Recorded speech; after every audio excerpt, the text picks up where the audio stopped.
Pembundaran ni menggunakan kelojikan. Katakanlah ada satu kilang mainan yang boleh menghasilkan 8.9 anak patung suatu hari. Soalan, berapakah bilangan anak patung yang boleh dijual keesokannya? Apa jawapan kalian? Fikir.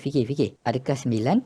Perhatikan, daripada 8.9, ini bermaksud 8 yang komplit. Tapi lagi 0.9 macam mana? Yang 8 yang komplit ni, rupa dia sempurna. Tapi 0.9 mungkin belum lengkap lagi. Jadi yang boleh dijual 8 sahaja. Yang ni tak sempurna. Terkena kan? Lagi satu contoh. Katakanlah satu renovation rumah perlukan 3.2 orang pekerja untuk siapkan dalam masa satu hari. Hoi, agak-agak kalian, berapa orang pekerja diperlukan? Adakah 3?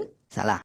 Berapa pula? Katakan satu tiup panjang ni perlukan 3.2 orang pekerja. 3 orang yang ni. Tapi 0.2 lagi 0.2 tu mewakili tangan dia saja. Takkanlah kita nak ambil tangan dia kan? Maka kita perlulah lengkapkan satu badan orang tersebut. Maka jumlah yang sebenarnya ialah 4 orang pekerja. Terkena kan?